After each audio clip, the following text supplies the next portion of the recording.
MA oiraga yam hairoi sarukpudi matriculate oiraga yam haibuduna hena izat lay. Guru Mayum Bonny Sharma.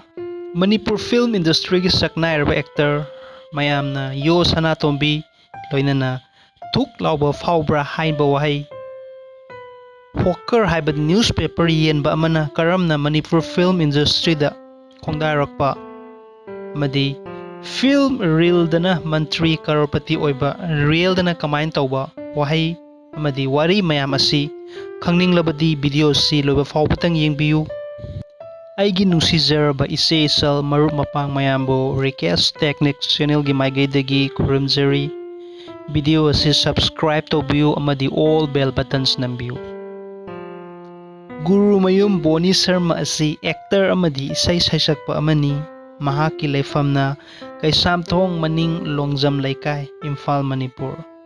Mapagi maming Guru Mayum Robindro Sharma amadi mamagi maming Guru Mayum Ongbi Surjamukhi Devi. Mahaki nupigi maming na Motivala. Bonny Sharma piklingaidagi yam wana haurakhi adubu mama mapabudi yamna ningjaba nungsijaba misak amani. Mapabung aduna warbasu Masada thauna piba wahai kaya ama pibirami.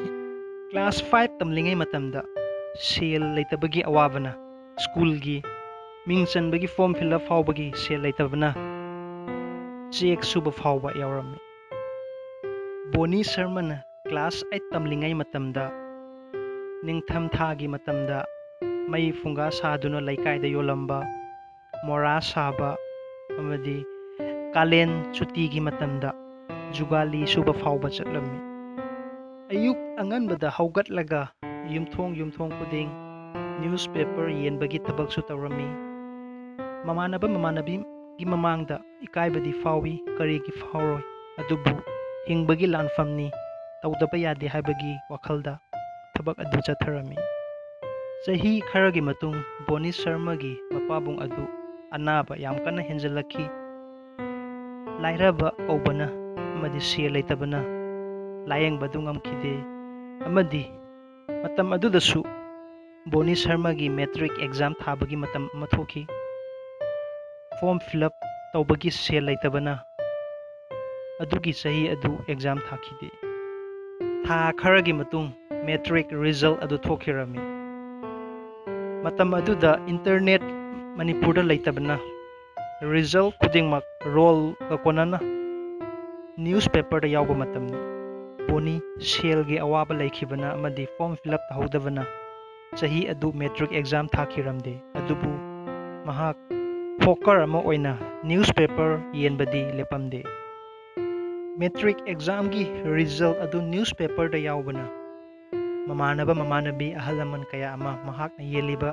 newspaper adu khawrangna ngaiba matam oirami metric exam result thokpa oibana numit adu ahenba newspaper yamna yonki amadi ahenba sel su phangki matam atuda Bonny Sharma yamna harawki sel hena phangya haiduna haraw na mayumda lakpa matamda mama adu kaptuna leirami amadi mapabung adu thamoi sokna famduna leirami matam aduda Bonny su kapki mahakna mama amadi mapada wasakhi madudi pathang sahi olakpada suksoi soidanamak mahak metric exam thagani haina mama amadi mapagi wakhal amadi thamoi adu pelhange haibagi wakhalda parekha adu thakirami ayuk anganbada haugatlaga yumthong kuding newspaper adu thinba loraba matung parekha adu thaba chatpani tha khargi matung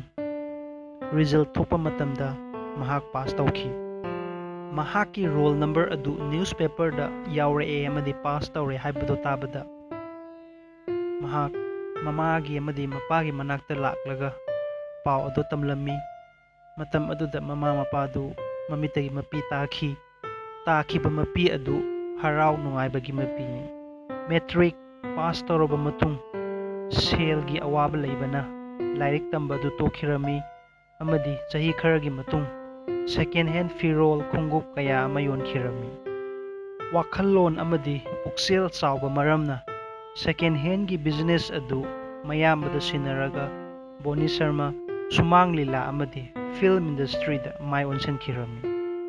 Guru mayam Bonny Sharma na kungkiba sumang lila ming oina palabada Ruby Sel Amamba Lambi Kunti 6 Nungalamdai Sida Yening Thangairi Opium War Pizza asinachingbani. Sumang lilagi matamda mahaki yamna mingleigrwa dialogue thuk lauba haiba wari asi sumna tawbani.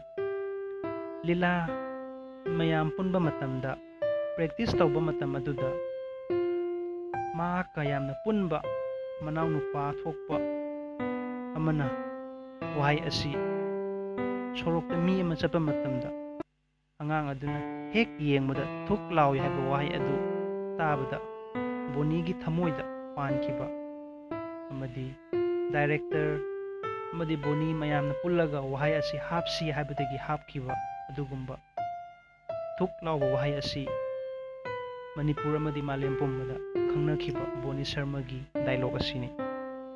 Bonny-gi ahanba Manipuri film Lanmai Thanbi as a villain role adugi matung as a lead role ya school gi pakhang angaupa haiba film aduda yo Sanatombi gi role adu mayamna pamnakhi amadi hojik faubada sinthanari.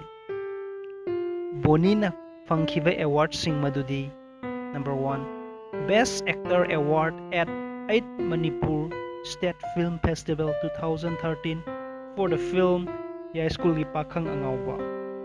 Number 2 Best Actor Leading Role by 2nd SSS Manifa 2013 for the film Western Sankirtan.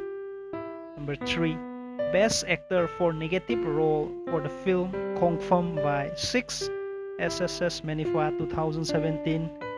And number 4 Best Actor in a Lead Role Aina Fagi Touraga by 8th SSS Manifa 2019.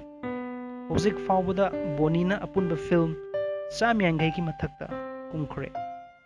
Guru mayum Bonny Sharma dagi aikhoina tamjaba yaba paradi ahanbada parikhada mark yamba khaktana punsi nate isada thajaba amaga loinana thabak adu pangthoklabadi soidana makki mai pakpa oigani. Ni subada puksaki damak thabakta cherhau thibidaba. Subada isagi pamjaba thabak asida mai paktri fauba hotnaba leptaba. School drop out tawkhiba satra amana ngasi Manipur gi film industry da Best Actor Award fangliba Bonny Sharma na ngamlaga mayam karigi ngamloi soidana maki ngamgani honabiyu honaba lepiganu. Bonny Sharma gi thauna asi RIKESH technique channel na ikai khumnabu utli. Punsigi lanfam asida nisa chaduna suicide tawbana kanaba purakadaba nate. Problem khuding maki solution lay solution adu thibiyu amadi tawbiyu. Aihaki anauba channel RIKESH Education mayam sungsoi soidana yangbiyu. Channel asida parents madi chatra chatri gi education makoigi life makoigi courses amadi makoigi knowledge ki damakta semjaba video ni adu soidana maki yangbiyu viewers mayamna. Wakhal na sigaloinana RIKESH technique channel si iramda Manipur, Assam, Tripura, Northeast Irisa mayam gi damak puksel thauna pibagi damak semjaba video ni. So mayamna nungsibiduna hana subscribe tawbikradi thank you so much. Subscribe tawbidragadi angangba button gi subscribe adu nambiyu. All bell buttons nambiyu. All bell buttons namabadi aihakna anauba video upload tawba khuding sagi device ta fangbigani. Loinana video si like tawbirau. Friends ta WhatsApp Facebook ta share tawbiyu. Ngasi isana share tawbadagi imanabi best friend kaya ama kanarakpa yai makoida knowledge phangba yai. So mayam nungaina lebiyu haksang pan lebiyu nutigi exercise tawbiyu yoga tawbiyu afaba chinjak chabiyu nungaina lebiyu harang lebiyu. Thank you so much mayambu video si yengbi bigidamak hana hana thagatchari. Bye bye.